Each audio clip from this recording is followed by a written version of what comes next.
नमस्कार साथियों, स्वागत है आप सभी का नाम नॉलेज हब के एक शानदार और जानदार वीडियो में।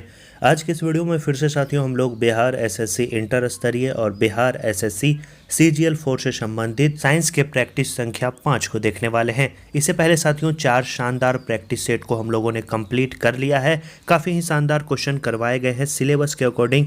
जैसा कि आपको पता है कि सिलेबस में 25 प्रश्न साइंस के पूछे जाएंगे, तो सेम एज इट इज़ आपको प्रैक्टिस सेट करवाया जाता है। आपने प्रीवियस टेस्ट को नहीं देखा है तो जाकर सभी को देख लीजिएगा। काफ़ी ही अच्छे क्वेश्चन हैं और डिटेल एनालिसिस के साथ करवाए गए हैं। तो चलिए साथियों, आज के इस वीडियो में हम लोग फिर से साइंस के शानदार 25 क्वेश्चन को देखने वाले हैं। अगर साथियों आपका स्कोर 20 प्लस आ रहा है, साइंस में स्थिति आपकी काफ़ी ही अच्छी है। अगर 20 से कम आ रहा है तो साइंस में आपको मेहनत करने की आवश्यकता है।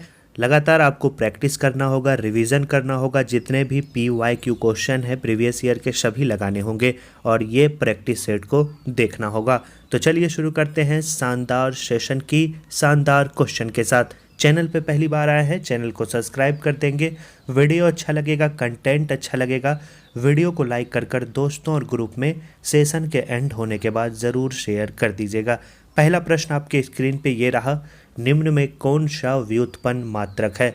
बताएं इस प्रश्न का सही उत्तर क्या हो जाएगा। किलोग्राम, मीटर सेकेंड -1, किलोमीटर या कैंडेला?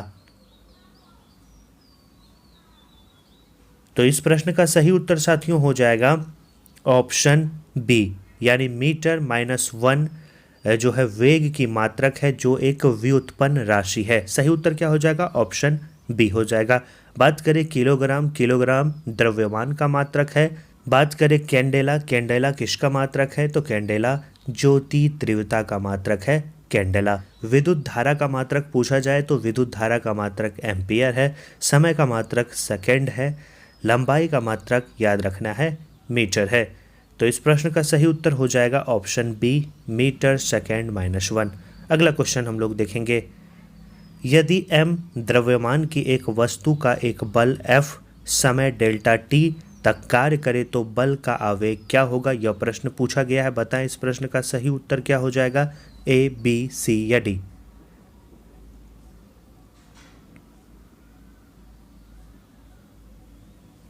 तो सही उत्तर जिनका भी आ रहा है ऑप्शन बी बिल्कुल सही है, F डेल्टा टी।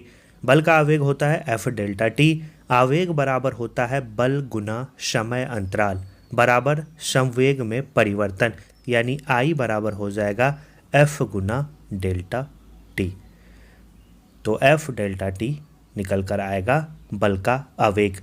और आवेग का विमीय सूत्र पूछा जाता है तो ml-1 जो होता है वो आवेग का विमीय सूत्र होता है। अगर संवेग बराबर पूछा जाए तो संवेग बराबर होता है द्रव्यमान गुना वेग।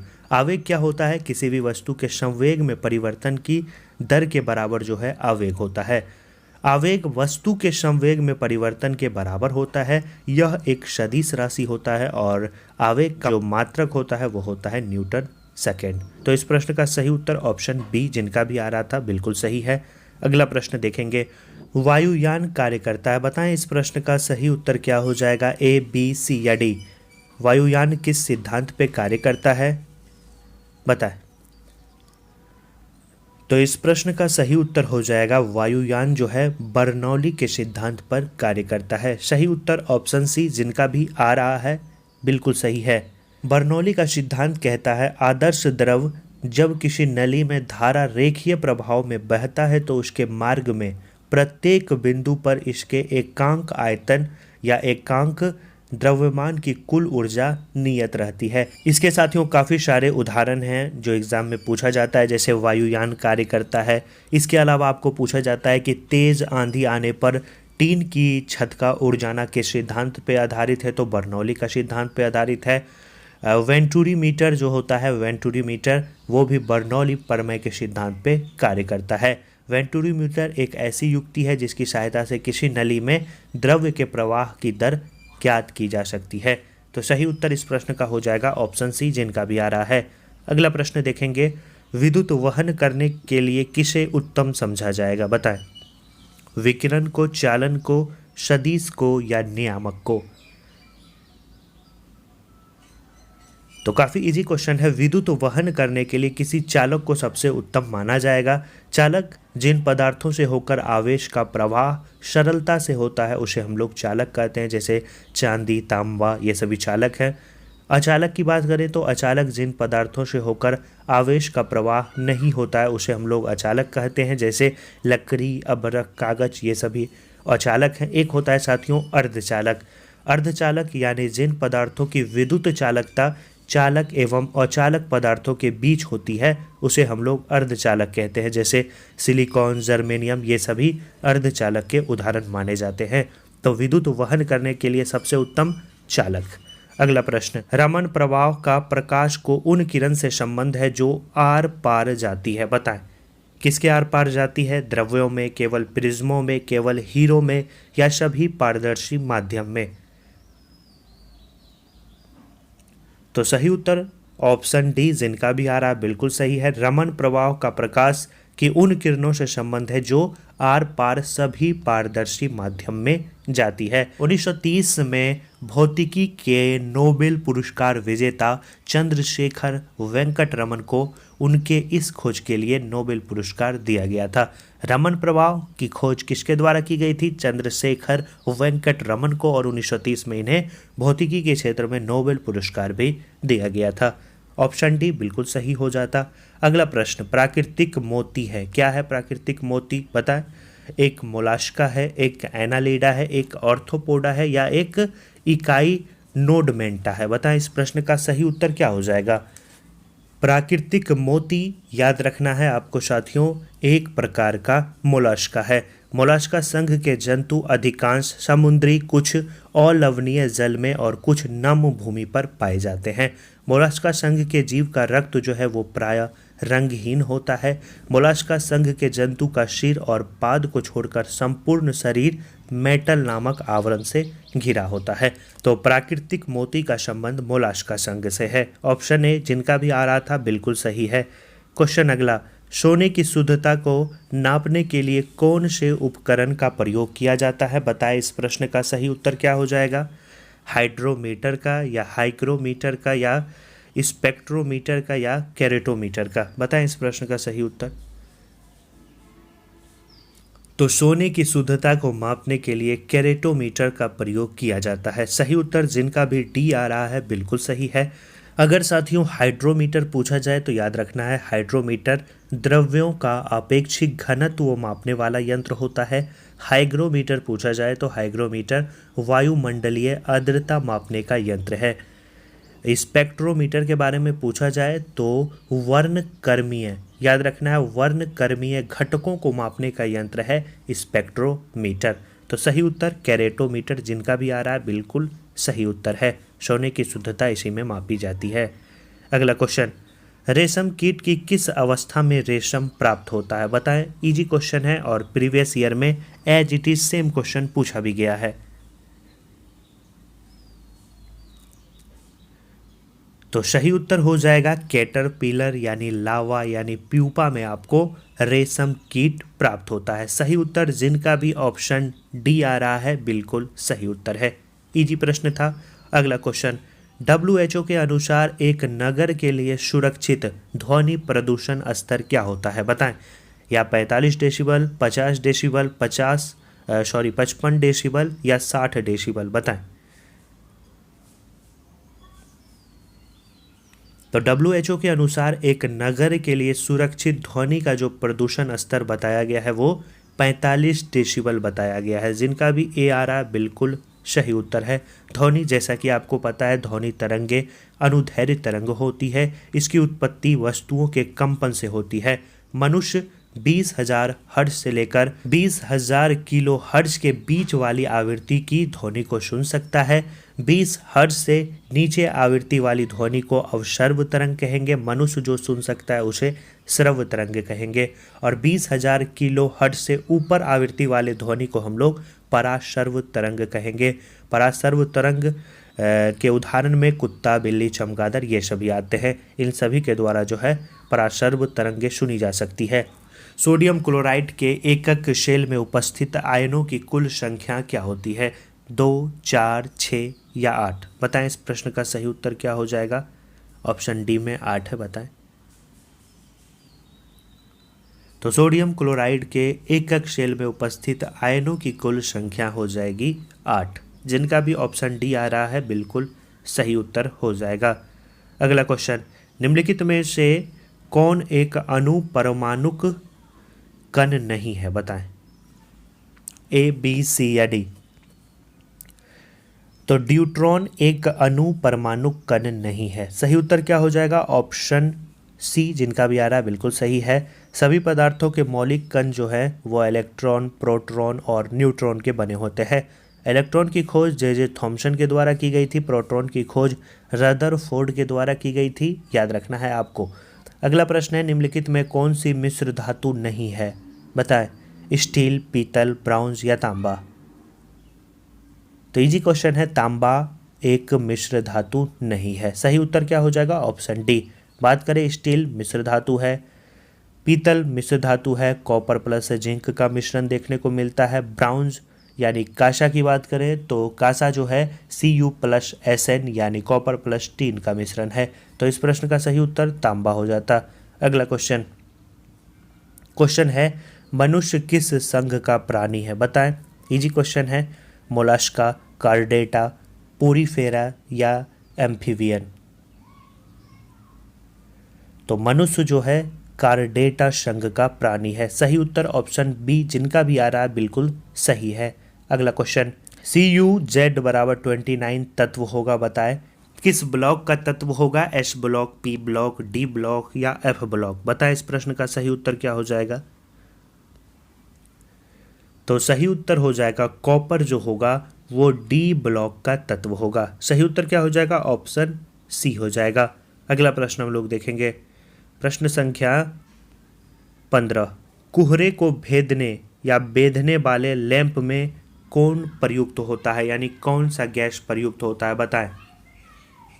नाइट्रोजन होता है, हीलियम होता है, नियॉन होता है या आर्गन होता है। तो कुहरे को भेदने या बेधने वाले लैंप में प्रयुक्त अक्रिय गैस जो होता है वो नियॉन होता है। सही उत्तर ऑप्शन सी हो जाएगा। नियॉन का उपयोग चमकने वाले विज्ञापनों में, हवाई अड्डा पर विमान चालकों को संकेत देने के लिए, याद रखना है, इसका प्रयोग किया जाता है। इसके अलावा सुक्षुद्र दीप्ति बलों में इसका उपयोग किया जाता है। कोहरे को भेदने में भी इसका उपयोग किया जाता है। सही उत्तर ऑप्शन सी, जिनका भी आ रहा है बिल्कुल सही है। प्रश्न संख्या 16। पुष्पों और पौधों से सुगंधित तेलों का निष्कर्षण निम्न में से किस विधि द्वारा किया जाता है? अच्छा क्वेश्चन है और पूछा गया क्वेश्चन है। तो पुष्पों और पौधों से सुगंधित तेलों का निष्कर्षण भाप आशवन विधि द्वारा किया जाता है। सही उत्तर हो जाएगा ऑप्शन बी, भाप आशवन विधि द्वारा किया जाता है। अगला क्वेश्चन हम लोग देखेंगे, भाप आशवन का जो उपयोग है ऐसे द्रव्य के पृथक्करण एवं शुद्धिकरण में किया जाता है जो पानी में अघुलनशील तथा भाप में वाष्पशील होते हैं, जैसे ऑर्थो नाइट्रोफिनॉल तथा पैरा नाइट्रोफिनॉल का पृथक्करण। अगला क्वेश्चन देखेंगे, बेंजीन अणु में कार्बन परमाणु पर किस ढंग का संस्करण है, बताएं। इस प्रश्न का सही उत्तर क्या हो जाएगा? तो सही उत्तर हो जाएगा बेंजीन अणु में कार्बन परमाणु का संकरण sp2 होता है। सही उत्तर ऑप्शन बी, जिनका भी आ रहा है बिल्कुल सही है। बेंजीन यानी C6H6 अणु में कार्बन परमाणु का झुकाव कोण 120 डिग्री होता है तथा इसकी संरचना जो है ट्रायंगल प्लानर होता है। बेंजीन पेट्रोलियम में प्राकृतिक रूप से पाया जाता है। बेंजीन रंगहीन, मीठी गंध वाला तथा अत्यंत ज्वलनशील द्रव्य माना जाता है। तो sp2 इस प्रश्न का सही उत्तर हो जाता।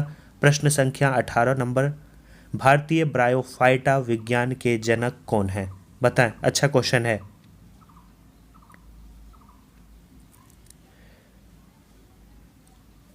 सही उत्तर हो जाएगा भारतीय ब्रायोफाइटा विज्ञान के जो जनक हैं वो हैं प्रोफेसर SR कश्यप, जिनका भी सी आ रहा है बिल्कुल सही उत्तर है।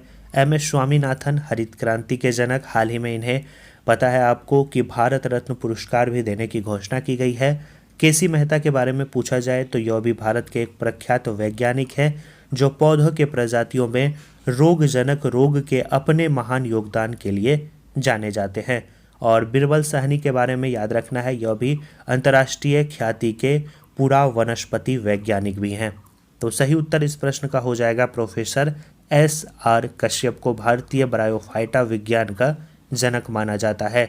क्वेश्चन संख्या 19, जेंथोफिल वर्णक है, बताएं किस प्रकार का वर्णक है जेंथोफिल। जेंथोफिल याद रखेंगे आप लोग पीले रंग का वर्णक है। अगला क्वेश्चन 20 नंबर का, पादपों का विकास हुआ है।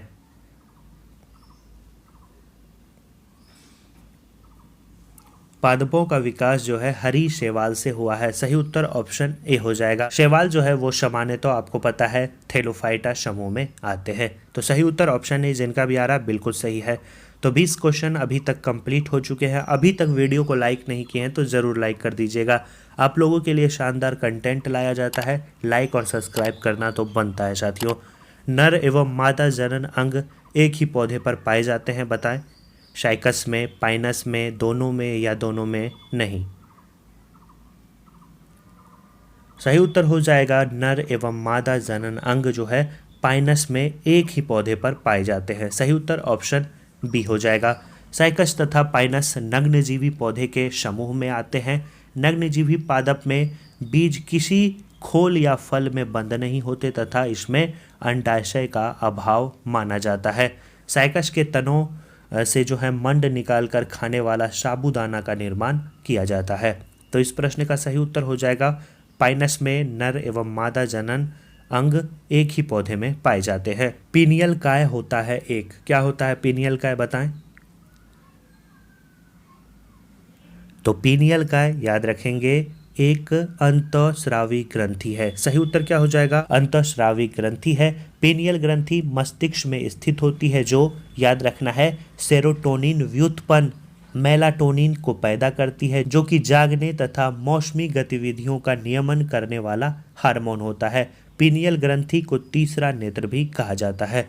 तो सही उत्तर क्या हो जाएगा, पीनियल काय जो है अंतःस्रावी ग्रंथि है। सही उत्तर ऑप्शन बी बिल्कुल सही है।